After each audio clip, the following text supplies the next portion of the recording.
हेतु सर्वाधिक योगदान देगा वह क्या हो सकता है? तो वो क्या हो सकता है मित्रों? वो आपका हो सकता है अंत व्यक्तित्व। क्या मित्रों?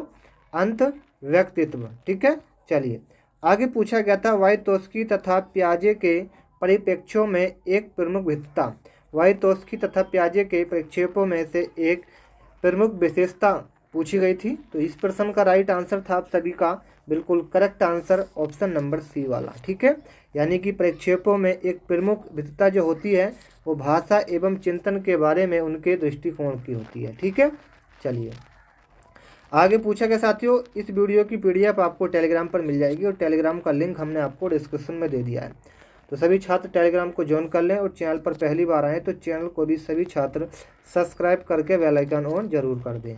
आगे पूछा गया था इस पर अत्यधिक वाद विवाद होता है कि क्या लड़कों एवं लड़कियों में योग्यताओं का विशिष्ट समूह उनके आनुवांशिक घटकों के कारण होता है। इस संदर्भ में निम्नलिखित में से आप सबसे अधिक किसमें सहमत हैं? बहुत अच्छा प्रश्न है। तो प्यारे मित्रों, इस प्रश्न का राइट आंसर भी आप नोट करते चलना। करेक्ट आंसर आप सभी का हो जाएगा सभी लड़कियों में कला विषयों के अंतर्निहित प्रतिभा होती है, जबकि लड़के आक्रामक खेलों में बेहतर प्रदर्शन के लिए आनुवांशिक रूप से तैयार होते हैं। तो राइट आंसर आप सभी का सी हो जाएगा। एक अध्यापिका ये सुनिश्चित करना चाहती है कि उसके विद्यार्थी आंतरिक रूप से प्रेरित हों। इस संदर्भ में वह क्या करेगी? बहुत अच्छा प्रश्न है। ये प्रश्न का राइट आंसर आप सभी का हो जाएगा अंतिम परिणाम पर ध्यान देने के बजाय व्यक्तिगत रूप से बच्चे की अधिगम की प्रक्रिया पर ध्यान देना। तो राइट आंसर आपका बी हो जाएगा। चलिए प्रश्न नंबर 8 पर आइए कि कक्षा परीक्षणों में अच्छा प्रदर्शन करने में एक बच्चे की असफलता हमें इस विश्वास की तरफ ले जाती है कि, ये पूछा गया है।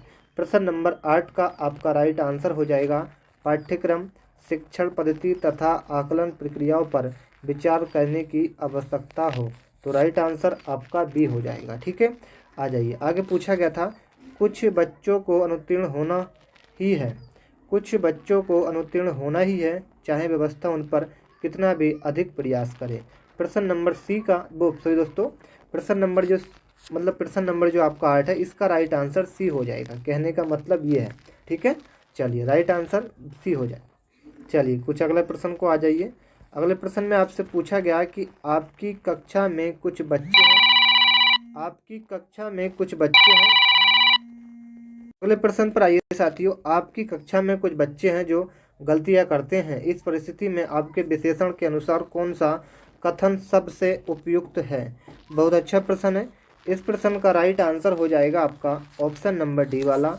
बच्चों ने अभी तक संकल्पात्मक स्पष्टता प्राप्त नहीं की है तथा आपको अपनी शिक्षण विधि पर चिंतन करने की आवश्यकता है। तो राइट आंसर आप सभी का हो जाएगा डी वाला। चलिए आ जाइए आगे। आगे आपसे पूछा गया प्रश्न नंबर 10 में काफ़ी इंपॉर्टेंट प्रश्न है, नोट करिएगा कि एक विद्यार्थी एक प्रकरण में मुख्य बिंदुओं को रेखांकित करती है, उसका एक दृश्यात्मक प्रस्तुतिकरण बनाती है तथा प्रकरण की समाप्ति पर अपने दिमाग में उत्पन्न होने वाले प्रश्नों को प्रस्तुति करती है, वह आपसे पूछा गया है। तो साथियों इस प्रश्न का राइट आंसर नोट कर लेना।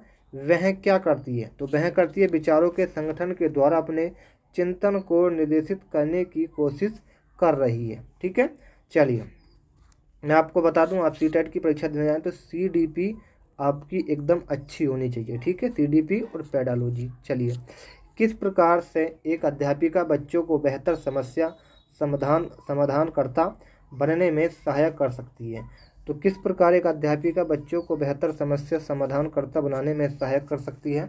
तो वो कर सकती है बच्चों को विविध प्रकार की समस्याओं का समाधान करने के मौके देना तथा उनका हल करते समय सहयोग देना।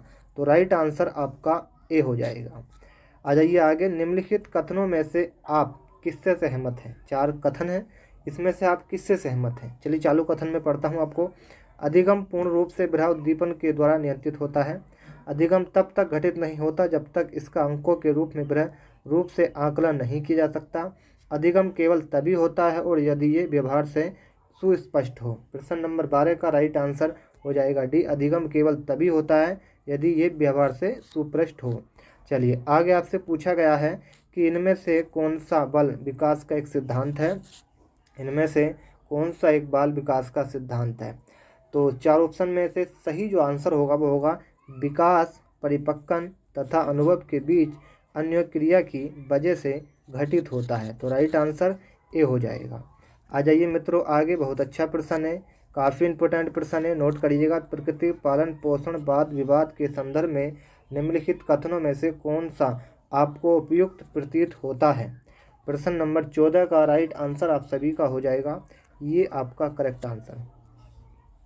प्रश्न नंबर 14 का जो राइट आंसर आएगा वो आएगा वंशानुक्रम तथा परिवेश अभिन्न रूप से एक दूसरे से गुथे हुए हैं और दोनों विकास को प्रभावित करते हैं। तो राइट आंसर सी हो जाएगा। आ जाइए आगे, समाजीकरण एक प्रक्रिया है। समाजीकरण एक प्रक्रिया है साथियों, ये क्या कहती है? तो समाजीकरण एक प्रक्रिया है, ये कहती है मूल्यों विश्वासों तथा अपेक्षाओं को अर्जित करने की। ठीक है, तो राइट आंसर आप सभी का ऑप्शन नंबर ए हो जाएगा। आगे पूछा गया है पियाजे अनुमोदन करते हैं पूर्व संख्यात्मक बच्चे याद रखने में असमर्थ होते हैं, निम्नलिखित कारकों में से किसको उन्होंने इस असमर्थता के लिए जिम्मेदार ठहराया है? ऐसा प्रश्न कई बार एग्जाम में पूछा जाता है। प्रश्न का राइट आंसर नोट कर लेना, विचार की अनुक्रमणिकता पलट ना सके, विचार की अनुक्रमणिकता पलट ना सके। तो राइट आंसर आप सभी का ऑप्शन नंबर सी बिल्कुल सही आंसर हो जाएगा। ठीक है, चलिए आगे पूछा गया था पियाजे के सिद्धांत के अनुसार बच्चे निम्नलिखित में से किसके द्वारा सीखते हैं? पियाजे के सिद्धांत के अनुसार बच्चे निम्नलिखित में से किसके द्वारा सीखते हैं, बताइए। तो इस सही का आंसर आपको बता दें, अनुकूल प्रक्रिया के द्वारा बच्चे सीखते हैं। ठीक है, तो राइट आंसर आप सभी का सी हो जाएगा, बिल्कुल करेक्ट आंसर। ठीक है, चलिए आगे पूछा गया है वाइटोस्की के अनुसार समीपस्थ विकास का क्षेत्र आपसे पूछा गया है।